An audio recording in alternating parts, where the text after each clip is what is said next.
Bismillahirrahmanirrahim. Assalamualaikum warahmatullahi wabarakatuh. Alhamdulillahi rabbil alamin.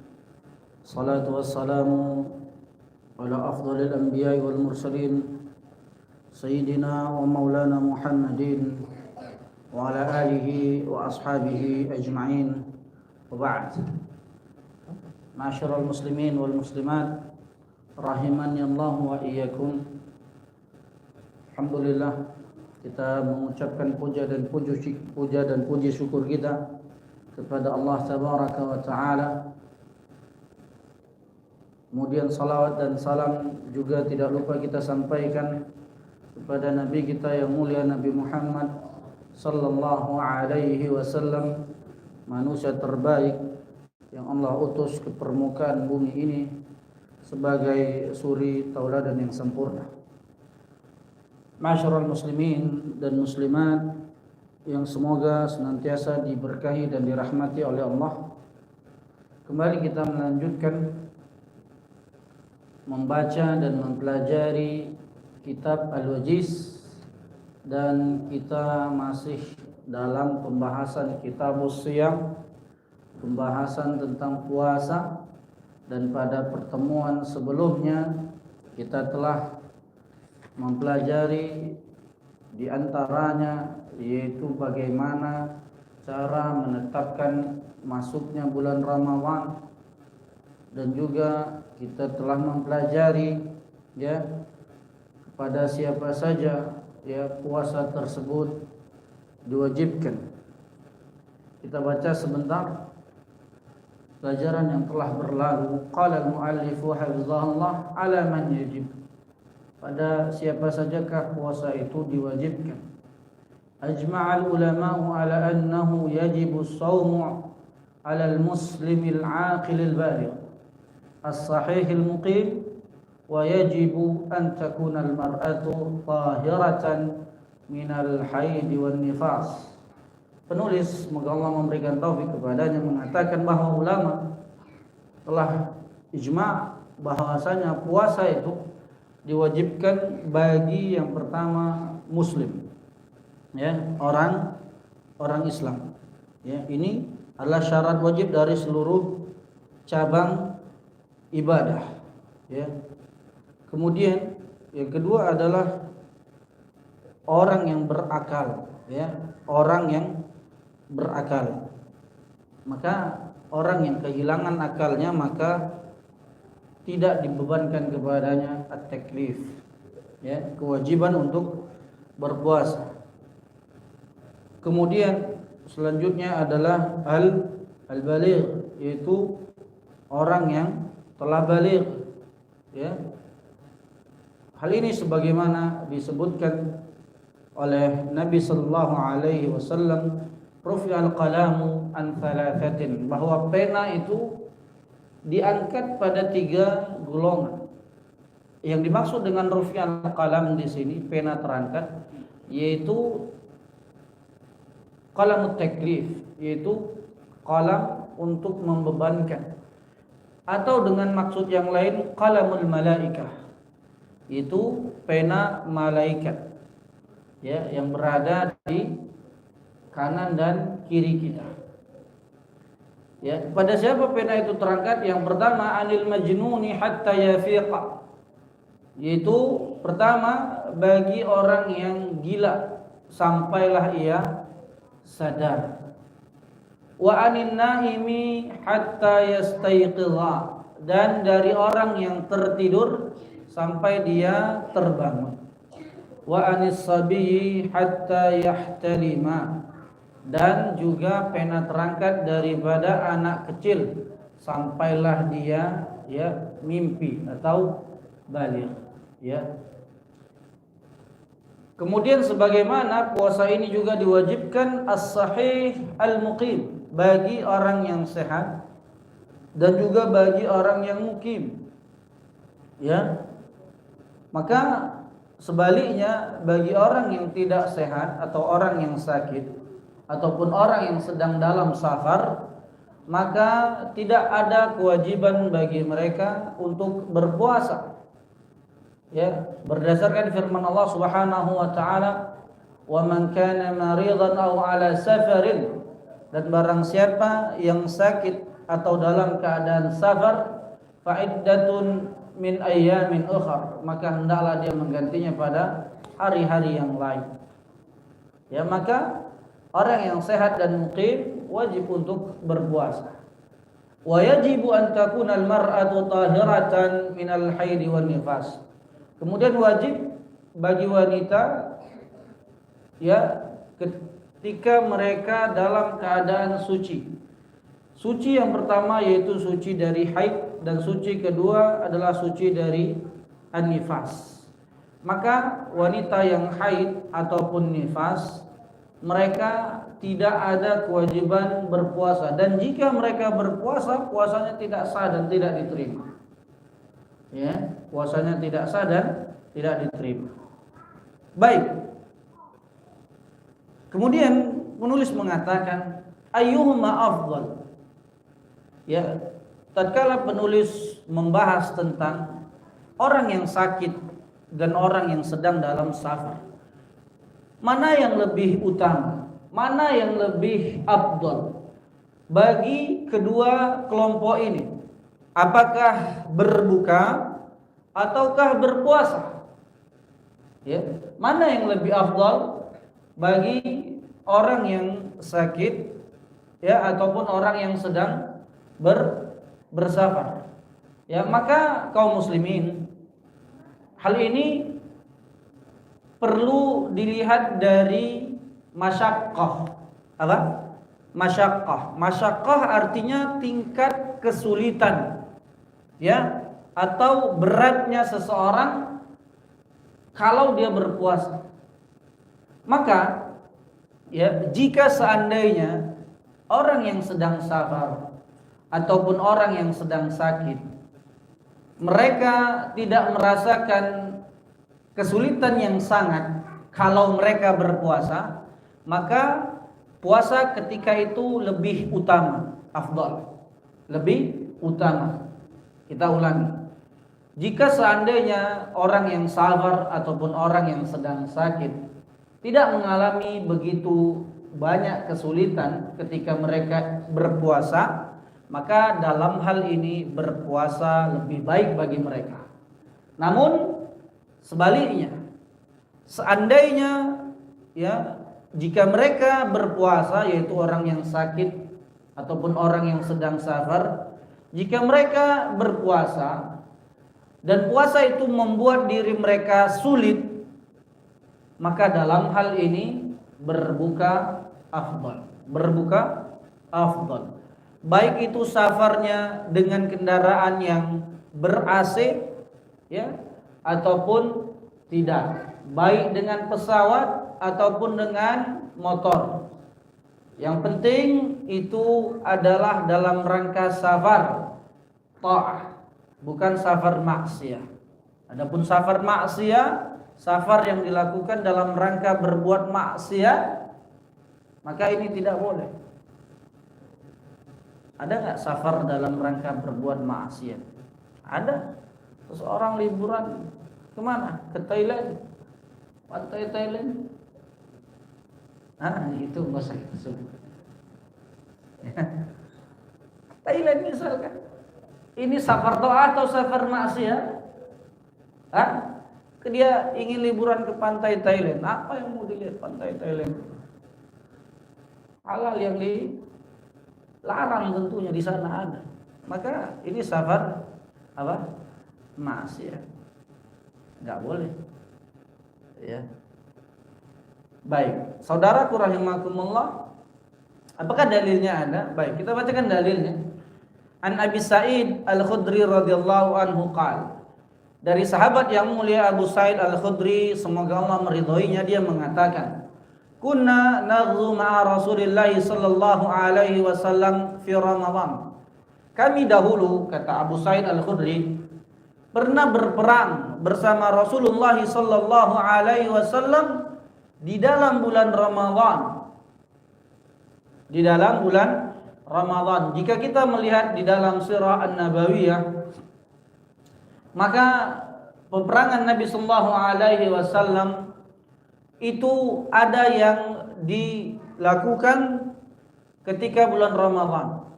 Di antaranya adalah perang Al-Badar Al-Kubra. Itu perang pertama yang dilakukan oleh kaum muslimin melawan kaum Quraisy yang ketika itu dipimpin oleh Abu Jahal. Peperangan itu terjadi di bulan Ramadan dan di sini tidak disebutkan pada peperangan apakah ini.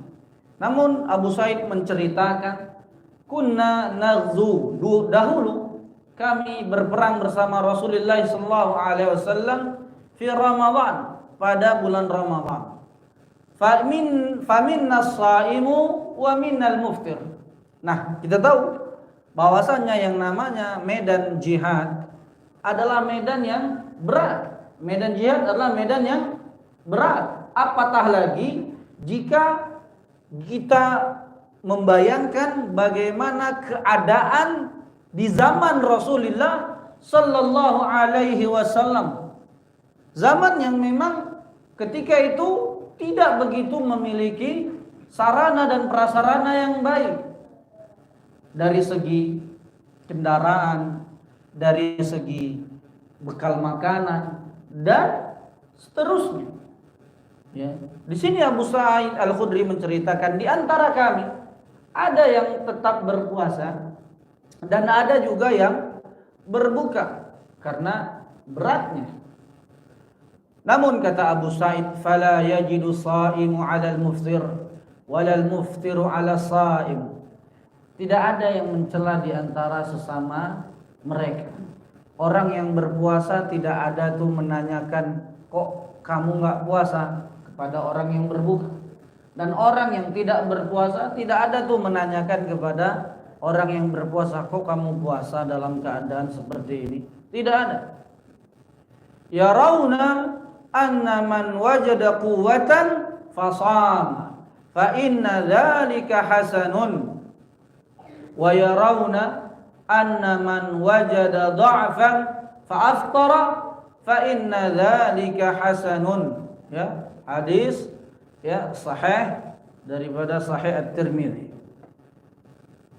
Artinya kata Abu Sa'id, kami melihat bahwa barang siapa yang dia memiliki kekuatan untuk mengerjakan puasa, maka dia berpuasa dan itu adalah hasanun, adalah yang baik. Dan para sahabat juga berpendapat bahwa barang siapa yang mereka mendapati kesulitan untuk berpuasa di saat itu, maka dia berbuka. Fa inna dzalika hasanun. Dan itu juga adalah baik. Dan itu juga adalah baik. Maka di sini saudaraku, hafizakumullah, kita mengambil pelajaran ya, bahwasanya seandainya kita sedang dalam safar, apalagi safar itu tidak terlalu jauh dan tidak terlalu berat, maka afdalnya adalah tetap berpuasa. Misalkan seseorang ada urusan ke Duri, misalkan dia mukimnya di Pekanbaru, lalu karena ada sebuah urusan dia safar ke Duri di bulan Ramadan. Ya, kita tahu sekarang dengan adanya jalan tol, jarak antara Pekanbaru dan Duri sudah tidak begitu jauh. Ya, maka hal ini tentunya tidak begitu menimbulkan masyaqqah atau kesulitan. Ya, maka jika memang kita masih kuat untuk berpuasa, maka ketika itu berpuasa adalah lebih baik. Namun jika memang kita nanti merasa sulit kalau kita berpuasa, ya maka kita tidak berpuasa. Ya. Tentunya membatalkan puasanya bukan di Pekanbaru, ya setelah keluar dari mana Pekanbaru, ya. Dan tidak boleh juga ya, terutama bagi pengantin baru misalnya, tidak boleh juga menyiasati safarnya. dia baru menikah nih, baru nikah nih, pengantin baru, musim hujan, seperti sekarang musim hujan misalnya bulan Ramadan, aduh mana nih anak muda pengantin baru, aduh ayolah mari kita safar, ya kita safar ya ke Dumai, di sana kita menginap 3 hari 3 malam. Ya, safarnya dalam rangka bukan untuk karena suatu hal, tidak. Safarnya untuk menyiasati, melampiaskan apa? Syahwatnya. Ya, melampiaskan syahwatnya. Ya, maka ini tidak benar. Ya, ini tidak benar. Ini namanya menyiasati. Apa? Menyiasati. Ya. Mender dia safar. Tapi safarnya itu karena ada maksud dan tujuan, yaitu apa? Untuk melampiaskan ya hasratnya. Ya. Mungkin kita berpikir nggak ada lah yang seperti ini. Kok nggak ada? Kaum muslimin itu banyak.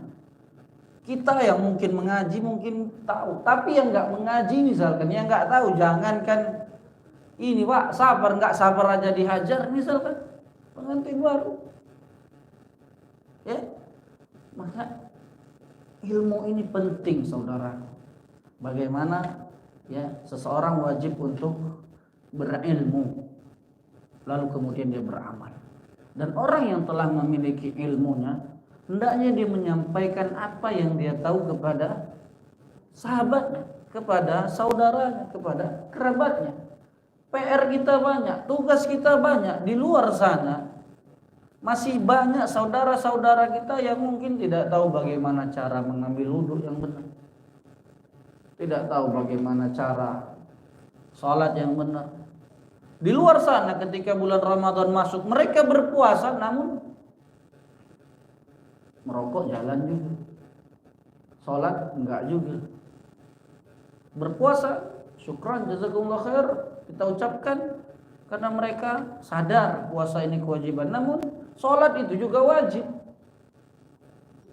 Iya, sholat itu juga wajib. Maka berat sebenarnya PR kita ini. Masing-masing kita ya memiliki kontribusi untuk mendakwahi, minimal untuk diri dan keluarga kita terlebih dahulu, baru kemudian kepada orang-orang yang terdekat dengan kita. Maka penting bagi kita untuk terus duduk dan belajar serta berdoa memohon kepada Allah, Allahumma inni as'aluka ilman nafi'a wa rizqan thayyiba wa amalan mutaqabbal. 3 hal yang selalu diminta oleh Nabi ada setiap pagi, yang hendaknya kita harus selalu meminta ini kepada Allah di setiap pagi kita setelah subuh, meminta ilmu yang bermanfaat, agar kiranya apa yang telah kita dapati di dalam majelis-majelis ilmu itu bukanlah hanya sekedar masuk di kanan, keluar di kiri, hilang tidak berbekas begitu saja. Seseorang ketika dia berilmu, maka konsekuensi daripada ilmunya adalah wajib untuk mengamalkan ilmunya. Adapun orang yang sebaliknya, mereka memiliki ilmu, namun mereka tidak mengamalkan ilmu mereka, hanya sekedar tahu saja, namun nggak mau beramal, maka khawatir kita jatuh kepada sifat siapa? Orang-orang Yahudi yang mereka dicela oleh Allah Subhanahu wa taala di dalam surah Al-Fatihah, ihdinas siratal mustaqim siratal ladzina an'amta 'alaihim ghairil maghdubi 'alaihim waladdallin. Ibnu Abbas radhiyallahu anhuma mengatakan, mentafsirkan ayat ini, yang dimaksud dengan al-maghdubi 'alaihim, mereka yang dimurkai oleh Allah, adalah orang-orang Yahudi. Mereka memiliki ilmu namun mereka tidak mengamalkan ilmunya. Adapun ad-dallin, mereka kata Ibnu Abbas adalah orang-orang Nasara yang mereka beramal tanpa ilmu. Beramal tanpa ilmu, akhirnya mereka menjadi sesat. Karena apa? Modalnya ibadah tapi tanpa ilmu. Ini juga tidak boleh. Adapun ahlus sunnah, maka kaum muslimin berada di tengah-tengah. Maka ini nasihat tentunya bagi kita pribadi dan kepada saudara-saudaraku, bahwa hendaknya kita mengamalkan apa yang telah sampai daripada ilmu yang telah kita pelajari. Walhamdulillah, masjid kita, Masjid Al-Mukhlisin, harasahallah, semoga Allah terus menjaga masjid ini dan menjaga para pengurusnya, serta menjaga niat-niat kita untuk terus ya membangun dan menjalankan masjid ini di atas ketaatan kepada Allah Subhanahu wa taala. Alhamdulillah, masjid kita ini ya, para pengurus dan juga para ikhwan sekalian bersemangat untuk terus ya mengadakan kajian-kajian. Tentunya ini bukan untuk ustadz, tetapi untuk kita semua. Kita dimudahkan sekarang untuk belajar. Kita nggak sempat untuk menghadiri kajian secara langsung. Lihat, disediakan kajian streaming. Dan juga masjid-masjid yang lainnya dimudahkan untuk kita. Tinggal lagi kita mau atau tidak. Itu saja. Jika kita merasa ilmuku sudah banyak kok, sudah cukup, ya monggo, tidak perlu lagi belajar. Ya. Namun yakinlah kita bahwa seseorang yang dia terus belajar, meskipun dia sudah tahu ilmu itu, ya, maka Allah akan memuji namanya di hadapan siapa? Para penduduk langit, mereka yang hadir di dalam kajian. Ya, meskipun mereka tidak ada niat sebenarnya, niatnya sebenarnya untuk numpang sholat, lalu kemudian duduk bersandar ada kajian, dia tetap mendapatkan keutamaan ya daripada menghadiri kajian majelis ilmu. Alhamdulillah, masjid kita mengadakan kajian hampir setiap malam, dan di akhir pekan juga setiap subuh diadakan. Maka ya, manfaatkan ini bapak-bapak dan ibu-ibu sekalian. Manfaatkan untuk apa? Untuk kita ya menghadiri diri dengan tajam ataupun memperbanyak bekal kita. Ya. Baik. Kemudian ma'asyiral muslimin, kembali kita kepada kitab. Wa amma adamu wujubihi 'alal haidi wan nifas. Adapun dalil tidak wajibnya puasa bagi wanita yang haid dan juga nifas, itu berdasarkan hadis Abi Sa'id radhiyallahu anhu. Dia mengatakan, qala an-nabiy sallallahu alaihi wasallam, alaysa idza hadat lam tusalli wa lam tasum. Wanita itu, apakah jika mereka sedang haid, bukankah mereka itu tidak salat, bukankah mereka itu tidak berpuasa? Maka ini menunjukkan ya, atau ini menjadi dalil bahwa wanita yang sedang haid dan wanita yang sedang dalam keadaan nifas tidak wajib untuk berpuasa. Dan tadi telah kita sebutkan, seandainya ya wanita yang haid ataupun wanita yang sedang nifas, yang baru melahirkan, mereka berpuasa mungkin dikarenakan ketidaktahuan mereka, maka puasa mereka tidak sah. Karena diantara syarat sah puasa bagi wanita selain dari yang telah kita sebutkan tadi adalah tahar, yaitu suci. Suci dari apa? Suci dari haid dan suci dari nifas. Ustaz, bagaimana misalkan seorang wanita ini dia di waktu subuh suci, di waktu subuh suci, lalu di siang hari keluar haid, darah haidnya keluar, ya, maka apakah dia harus mengqadha hari itu atau tidak? Iya, dia harus mengqadha hari itu. Kemudian pertanyaan selanjutnya misalkan, apakah dia harus menahan di sisa hari tersebut atau tidak? Ya, maka berbeda para ulama di dalam melihat hal ini. Tentunya jawaban yang lebih tepat adalah ya, dia tidak menahan dirinya.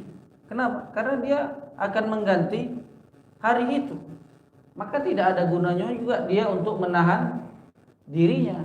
untuk tidak apa? Makan dan minum. Karena apa? Karena dia sudah batal dengan sendirinya dan itu bukan karena keinginannya. Bukan karena keinginannya, ya.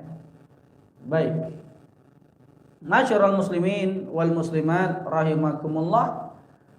Kemudian dalil yang lainnya bahwasanya wajib untuk mengqadha puasa bagi wanita yang haid, ya, daripada Aisyah ummul mukminin, dia mengatakan kunna nahidu ala ahdi Rasulillah sallallahu alaihi wasallam fa nu'mar bi qada'is shaumi wa la nu'mar bi qada'is shalah, ya, sahih at-Tirmidzi.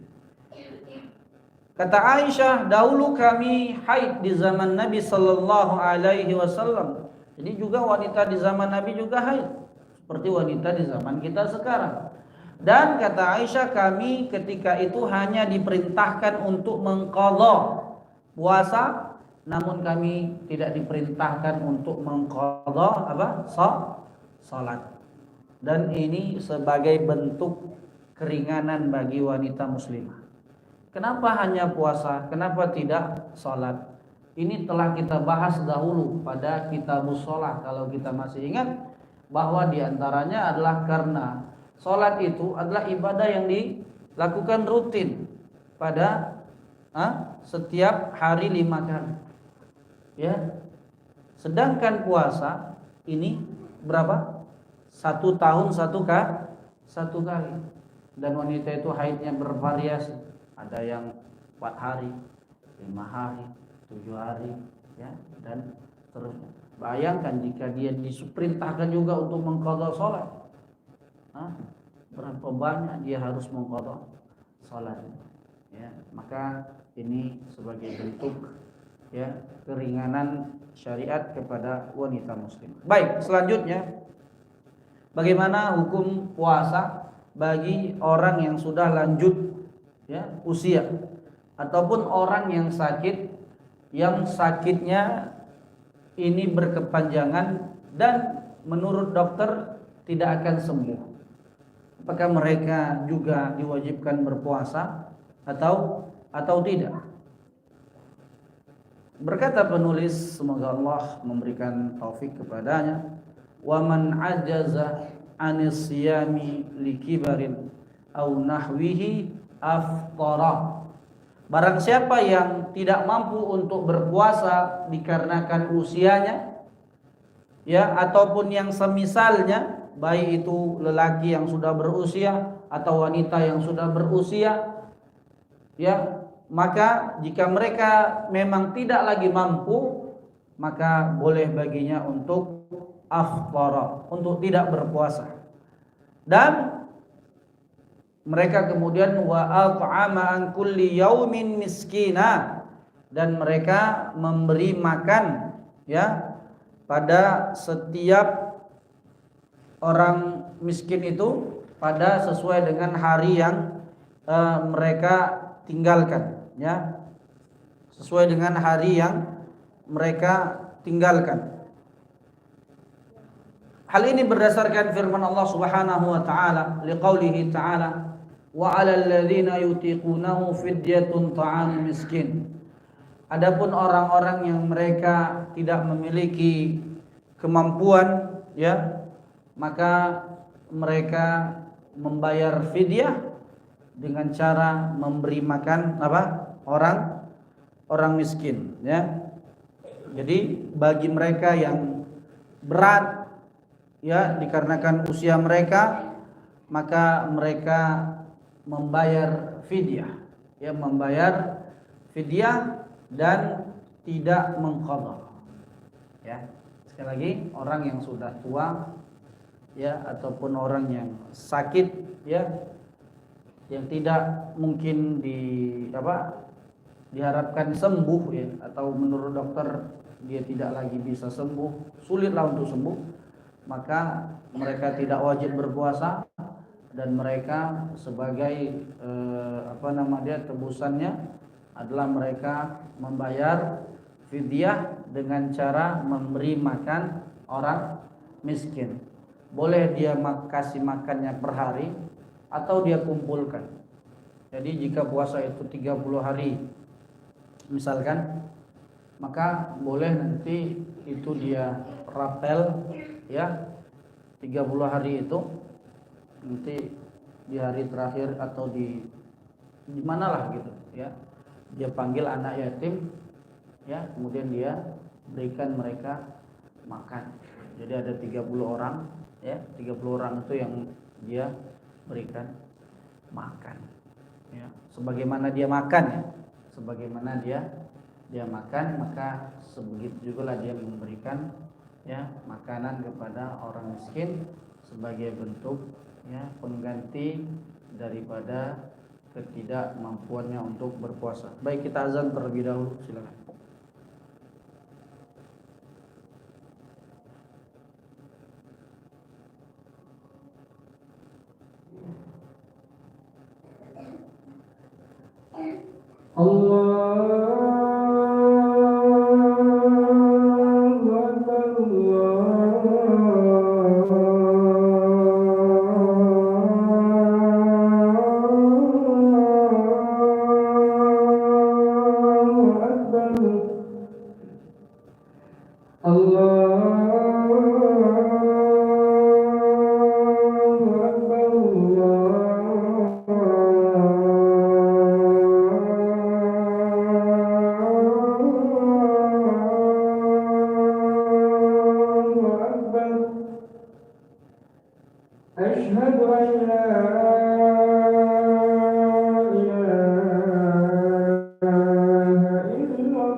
Baik, kita lanjutkan kembali. An Atha annahu sami'a ibn Abbas radhiyallahu anhuma yaqra'u hadhihi al-ayah faqala ibn Abbas laysat bimansukhatin huwa asy-syaikhul kabir wal mar'atul kabirah la yastati'ani an yasuma falyut'imani makana kulli yaumin miskina. Ya. Jadi hukumnya tidak dihapus, yaitu orang lelaki yang sudah tua ataupun wanita yang sudah renta, yang mereka tidak memiliki kemampuan untuk berpuasa, maka mereka membayar fidyah dengan cara memberikan makan orang miskin sesuai dengan jumlah hari yang mereka tinggalkan. Jadi pertama kali turun perintah puasa ini, ya, itu ada dua pilihan bagi orang tua. Ya, bagi mereka yang mampu maka mereka berpuasa dan boleh tetap berpuasa, atau cukup dengan membayar fidyah, ya, atau cukup dengan membayar fidyah, ya. Kemudian ya, turunlah firman Allah Subhanahu wa taala pada ayat selanjutnya, faman syahida minkumus syahra falyasum, yaitu pada ayat sebelumnya yang menceritakan tentang bolehnya orang sakit, bolehnya orang yang sedang safar untuk mengganti puasa mereka, ya. Maka dalam hal ini, ya, hukumnya kata Ibnu Abbas laisat bimansukhatin, ya, tidak terangkat. Baik, ini dia tentang orang yang sudah lanjut usia dan juga orang yang sedang sakit yang tidak lagi bisa untuk sembuh atau sakitnya berkepanjangan, maka wajib untuknya membayar fidyah, yaitu dengan memberi makan, bukan uang. Bukan uang, karena ayatnya di situ dan dalilnya jelas menyatakan falyut'imani makana kulli yaumin miskina au fidyatun ta'amu miskin, kata Allah. Jadi fidyahnya bukan dalam bentuk uang, tetapi dalam bentuk makanan. Jadi misalkan kita punya orang tua nih, yang sudah lanjut usianya, semoga Allah menjaga orang tua kita semua, udah nggak sanggup untuk berpuasa, ya, maka pada hari-hari yang mereka tidak berpuasa, di situ kita hitung berapa hari mereka tidak berpuasa.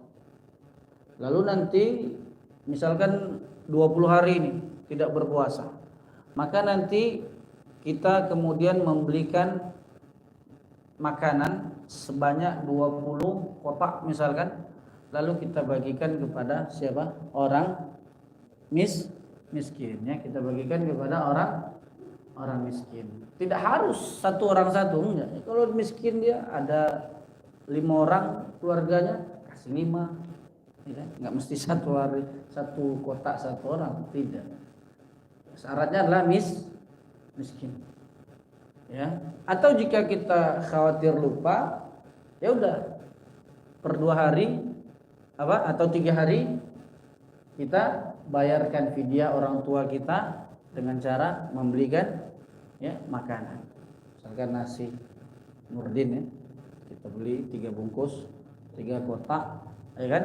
Lalu kita antar kepada tetangga kita yang memang miskin.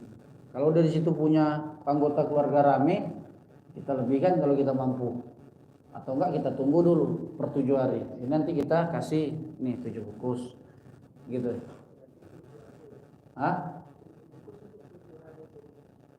Iya, jadi 1 kali untuk 1 hari, ya, 1 kali untuk 1 hari, 1 kali makan untuk 1 hari.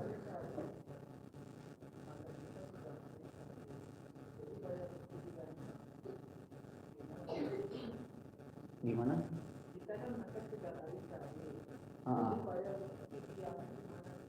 Ya enggak, tetap ayat ini mengatakan, ya, 1 saja, memberi makan untuk sekali makan saja, ya. Kan kita cuma makan sahur, puasa kan kita siang, kita berikan makan mereka, ya, sesuai dengan jumlah hari yang kita tinggalkan. Baik, bagaimana jika wanita yang hamil dan menyusui?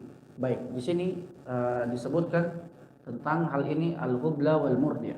Ya, kemudian penulis setelah menyebutkan hukum berpuasa bagi orang yang sudah lanjut usia, maka kemudian dia berpindah membahas tentang hukum berpuasa bagi wanita yang hamil dan juga menyusui. Ya. Dan sebelum kita membaca ya apa yang menjadi pendapat oleh penulis. Penulis sebagaimana telah kita sampaikan di awal, yaitu Syekh Abdul Azim Al-Badawi Al-Khalafi hafizahullah.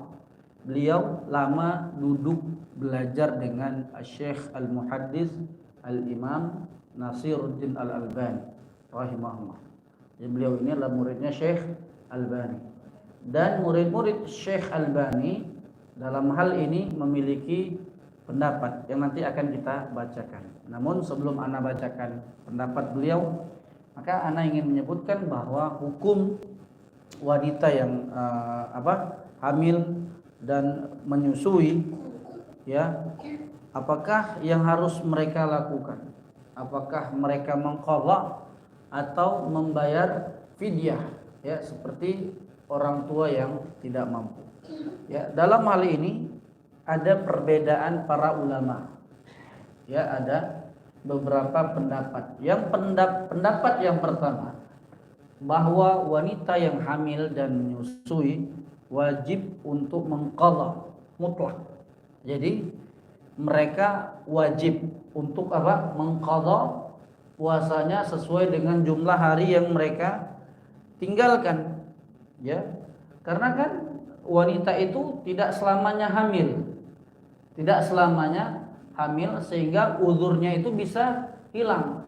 Tatkala dia sudah mampu untuk menggantinya, maka disitulah dia mengganti, mengqadha puasa yang dia telah tinggalkan. Jadi misalkan dia hamil, ya kan, tidak mampu nih puasa berapa 29 hari, atau kan biasanya ada yang mungkin di pertengahan itu ya, dia mampu, ada kadang-kadang mampu, kadang enggak, gitu kan. Nah, jadi kalau uzurnya telah hilang maka dia mengganti, dan ini adalah pendapat daripada mazhab Hanafi. Kemudian pendapat yang selainnya yaitu dibedakan antara wanita hamil maupun wanita menyusui, ya, hukumnya berbeda, ya. Wanita hamil maka wajib baginya untuk mengqadha saja tanpa fidyah, ya, tanpa fidyah. Adapun wanita yang menyusui al-murdi', maka wajibnya untuk mengqadha dan membayar fidyah. Ya, jadi udah berapa nih? 2. Mengqadha secara mutlak. Kedua, dirinci. Yaitu wanita hamil wajib mengqadha, adapun wanita menyusui mengqadha dan membayar fidyah. Ya. Kemudian pendapat yang selanjutnya yaitu dirinci lagi.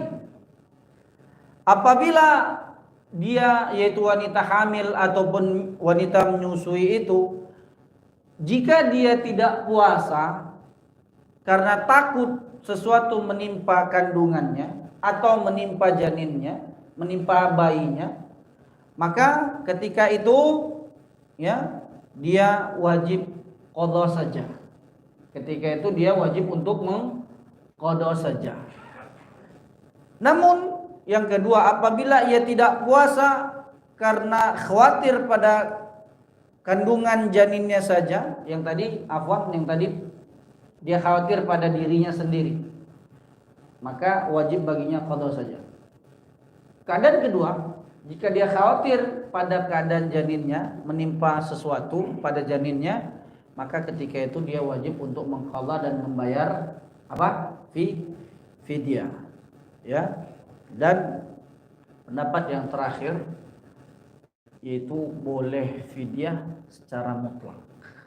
Boleh fidyah secara mutlak. Dan inilah pendapat yang dipilih oleh penulis. Inilah pendapat yang dipilih oleh penulis, sebagaimana pendapat ini juga yang dipilih oleh Syekh Nasiruddin Al-Albani rahimahullah. Baik, kita bacakan.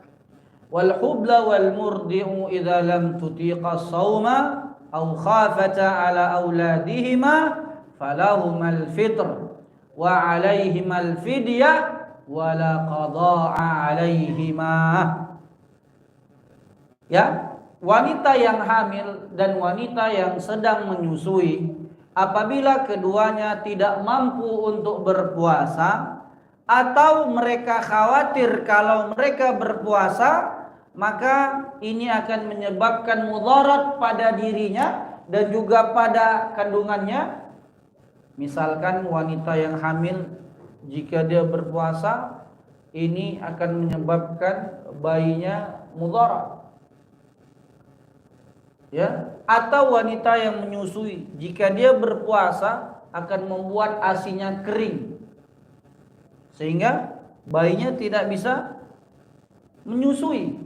Maka kata Syekh, falahumal fitr, bagi mereka boleh untuk tidak berpuasa, wa alaihimal fidyah, dan wajib bagi mereka untuk membayar fidyah. Fidyah maksud dia tadi itu ya, memberi apa? Makan orang miskin, bukan bayar fidyah dengan uang. Wala qada'a alaihima, tanpa harus mengqadha, ya. Hal ini memiliki dalil.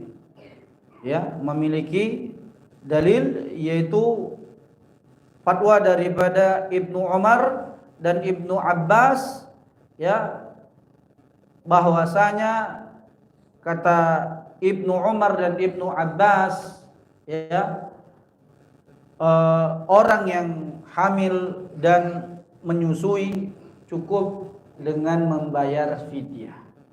Cukup dengan membayar apa? Fidyah. Baik. Kita bacakan di sini dalil yang dibawakan oleh Syekh. Wa an Ibni Abbasin qala, dari Ibni Abbas dia mengatakan, rukhisa li Syekhil Kabir wal Ajuzil Kabira fi dhalik wa huma yutiqani shauma ay yuftira in syaa wa yut'ima kulla yaumin miskina wala qada'a alaihima. Ini yang tadi kita sebutkan, diberikan keringanan bagi laki yang sudah tua ataupun wanita yang sudah tua, bahwa jika mereka tidak mampu untuk berpuasa, maka mereka memberikan makan orang miskin dan tidak mengqadhanya. Tsumma nusikha dzalika fi hadhil ayah, ya, kemudian dinasakh, ya, hukum tersebut dengan ayat faman syahida minkum syahra falyasum wa thabata li syekhil kabir wal ajuz al kabira idza kana la yutiqani shauma. Kemudian kata Ibnu Abbas, dan hukum bagi syekh yang telah tua ataupun wanita yang telah renta, maka jika mereka tidak mampu, maka mereka membayar fidyah. Pada ayat yang tadi, jika mereka mampu untuk berpuasa, boleh bagi mereka untuk tidak berpuasa. Ini jika mampu. Namun hukum ini kemudian kata Ibnu Abbas dihapus dengan ayat faman syahida minkum syahra falyasum, dan barang siapa yang mendapati Ramadan hendaklah dia berpuasa. Wa thabata li syekhil kabir wal ajuzil kabir idza kana la yutiqani shauma. Hukum ini tetap bagi mereka yang tidak mampu untuk berpuasa. Wal hubla wal murdi', ini dalil kita. Wal hubla wal murdi' idza khafata aftarata wa at'amata kulla yaumin miskina. Dan juga, ya, kata Ibnu Abbas, hukum ini juga berlaku bagi wanita yang hamil dan wanita yang menyusui, sebagaimana orang tua yang tadi kita sebutkan yang tidak mampu untuk berpuasa hanya membayar fidyah tanpa mengqadha, maka wanita yang hamil dan wanita yang menyusui apabila mereka khawatir terhadap diri dan janin mereka atau bayi mereka, kata Ibnu Abbas, maka mereka boleh tidak berpuasa dan mereka memberi makan setiap hari orang miskin, ya, memberi makan setiap hari orang miskin, maksudnya sesuai dengan jumlah hari yang mereka tidak berpuasa, ya. Inilah 4 model, ya, atas sikap wanita hamil dan menyusui, ya, terhadap puasa yang ia tinggalkan di bulan Ramadan. Mana pendapat yang kuat, Ustaz, dari pendapat ini? Ya, adapun ana pribadi, ana pernah bertanya secara langsung, ana lupa. Waktu itu murid Syekh Albani masih hidup, yaitu Syekh Ali Hasan Al-Halabi rahimahullah. Beliau telah meninggal karena Covid, ya. Dan beliau kalau nggak salah pernah ke Pekanbaru, daurah di Abu Darda, ya. Itu pertama dan terakhir beliau datang. Syekh Ali Hasan Al-Halabi terkenal tulisan-tulisannya. Anda waktu itu dapat nomornya. Kemudian Anda tanya kepada Syekh. Waktu itu istri Anda sedang hamil dan menyusui. Ya. Pendapat pertama, Anda mengqadha gitu. Istri wajib mengqadha. Namun kayaknya berat. Akhirnya kita kan kalau nggak tahu kita bertanya kepada para ulama. Ya. Lalu Anda tanya, Syekh, bagaimana hukumnya seorang wanita yang hamil dan menyusui? Apakah wajib baginya untuk mengqadha dan fidyah atau wajib baginya fidyah saja? Maka jawaban Syekh lebih kurang, ya wajib baginya fidyah tanpa qadha. Sama seperti jawaban Syekh Abdul Azim, teman perjuangan. Jadi rata-rata mayoritas murid-murid Syekh Albani, ya, terhadap masalah wanita hamil dan menyusui, maka mereka condong kepada pendapat fidyah tanpa qadha. Ya, fidyah tanpa qadha. Ya. Dan tentunya, ya, agar kita lebih tenang di dalam beramal, masing-masing tentunya berusaha untuk mencari tahu keadaan istrinya masing-masing. Jika memang menurut saran dokter, istri kita disarankan oleh dokter untuk terus berpuasa dan tidak ada masalah dengan kandungan, maka ketika itu berpuasa lebih baik. Karena kita telah bertanya kepada ahlinya, yaitu dokter. Jika menurut dokter ini kandungannya masih muda, ya, masih nggak apa-apa nih, jadi masih kuat kok kalau berpuasa, maka ketika itu berpuasa tentu lebih baik, ya. Nah, namun itu tadi masing-masing, ya, mencari berusaha untuk mencari, ya, jawabannya. Ya, jangan bertaklid. Jangan taklid, keadaan masing-masing berbeda. Seperti anak, kondisinya berbeda ketika itu. Ya, istri anak lemah dan yang semisalnya nggak sanggup. Gitu. Ya, tentunya masing-masing tahu dengan keadaan orang rumahnya masing-masing. Ya. Jadi kesimpulannya pada malam ini, yaitu bagi orang yang safar dan orang yang sakit, jika, ya, sakitnya tidak berat dan safarnya tidak memberatkan, maka afdol bagi mereka berpuasa. Namun jika mereka tidak berpuasa juga tidak dicela, ya, jangan dicela, karena yang namanya rukhsah itu adalah hadiah daripada Allah. Ya, jadi orang yang safar meskipun tidak berat, dia nggak puasa, ya udah, seperti dalil yang tadi kita bacakan. Ya, inilah indahnya ahlu sunnah jika mereka memiliki ilmu. Ya, terkadang juga kita juga ketika menerapkan sunnah ini kepada orang awam harus dijelaskan agar apa? Tidak menjadi fitnah. Bagaimana maksudnya, Ustaz? Anak pernah dulu dipandang sinis ketika dalam safar itu minum gitu. Ya. Ini orang jenggot, peci, siang-siang minum bandara gitu kan. Jadi ana sadar kayaknya aku salah. Harusnya aku jelaskan sama mereka petugas gitu ya. Saya safar. Ana nggak jelasin sehingga pandangannya kayak lain gitu. Jadi ini pelajaran yang Anda ambil. Gitu juga dengan bapak-bapak dan ibu-ibu sekalian. Seandainya safar dan memilih pendapat boleh berbuka, ya kan? Boleh berbuka.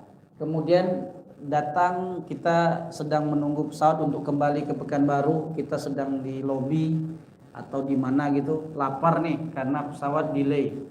Ya kan? Mau makan KFC. Ini kalau ada yang nengok, terutama yang laki-laki ya. Kalau perempuan kan mungkin orang mungkin sedang haid. Kalau laki-laki ini berjenggot pakai peci, Mas saya safar. Kalau dijelasin kan mereka apa? Mudah-mudahan paham. Ya, gitu. Agar apa? Tidak salah paham dengan orang-orang seperti kita ini gitu. Ya. Meskipun nggak wajib sebenarnya. Kan mereka yang nggak belajar gitu. Tapi ya, tidak ada salahnya untuk kita menjaga ya dakwah. Menjaga apa? Dakwah agar apa? Tidak dipandang serong, ya, tidak dipandang lain oleh orang-orang ya di luar sana. Kemudian pelajaran kesimpulan selanjutnya yang kita ambil dari apa yang telah kita bacakan yaitu hukum berpuasa bagi orang yang telah tua dan juga orang yang sakit, yang mana sakitnya ini berkepanjangan, maka juga tidak wajib untuk berpuasa ya, dan mereka membayar dengan fidyah. Ya, fidyahnya apa? Memberi makan orang miskin. Boleh kita rapel selama 1 bulan ya, atau per hari ya, per hari. Anas bin Malik radhiyallahu taala anhu di saat dia sudah mulai senja dan tidak mampu untuk berpuasa, itu dia membayar fidyah puasanya dengan mengumpulkan anak-anak yatim ya sebanyak ana lupa. Kemudian dia membuat makanan ya sesuai dengan jumlah hari yang dia tidak berpuasa, sebanyak 29 atau 30 hari. Demikian disebutkan. Jadi boleh dibuat rapel seperti itu. Ya, atau per hari. Kemudian yang terakhir yang tadi telah kita sebutkan yaitu hukum berpuasa bagi wanita hamil dan menyusui. Ada beberapa pendapat tentunya yang tadi telah kita sebutkan, dan pendapat yang dipilih oleh penulis dan tentunya karena kita belajar dengan kitab ini ya, maka kita harus membacakan pendapatnya gitu. Jadi jangan kita punya pendapat pribadi berbeda dengan pendapat yang diajarkan oleh penulis yang kita mengajarkan kitabnya kepada orang. Ini tidak sesuai menurut pandangan anak pribadi. Seseorang punya pendapat nih, namun pendapat penulis itu ada dan dia memiliki dalil, maka tentunya dia menyebutkan pendapat penulis ini dan menyimpan pendapatnya. Ini lebih ya aslam sih menurut pandangan pribadi. Allah taala alam bahwa pendapat penulis wanita yang hamil dan menyusui cukup membayar fidyah dengan memberi makan sesuai dengan jumlah hari yang dia tidak berpuasa tanpa mengqadha. Mengqadha ya. Dan tentunya sekali lagi dalam masalah seperti ini, perbedaan pendapat dalam masalah fikih ini, ana tidak bosan-bosan menyampaikan bahwa yang harus dilakukan oleh masing-masing kita adalah berlapang dada. Berlapang dada. Tidak boleh memaksakan pendapatnya kepada saudaranya. Enggak boleh. ana punya pendapat nih. Terus ana sampaikan karena ana berbicara di hadapan Bapak Ibu sekalian. Masing-masing kita dituntut beramal sesuai dengan ilmu yang sampai kepada kita, ya. Kenapa ana tegaskan ini? Terkadang ada orang yang dia bisa berbicara dan dia memiliki pendapat, lalu disampaikan pendapat itu, dan ternyata pendapat itu menyelisih pendapat mayoritas, sehingga membuat orang yang mendengar menjadi bingung tanpa menjelaskan apa sisi-sisi perbedaan pendapat tadi. Dan nanti ini akan antum temukan menjelang atau di bulan Ramadan nanti. Antum temukan nanti, ya. Terutama terkait masalah misal sholat malam. Dia udah sholat tarawih, ada sholat malam khusus lagi di 10 terakhir. Ya. Baik, ini yang bisa Anda sampaikan. Mohon maaf jika terlalu lama karena kita tadi mulainya lambat. Demikian kita tutup dengan doa kafaratul majlis. Subhanakallahumma wa bihamdika asyhadu an la ilaha illa anta astaghfiruka wa atubu ilaik. Assalamualaikum warahmatullahi wabarakatuh.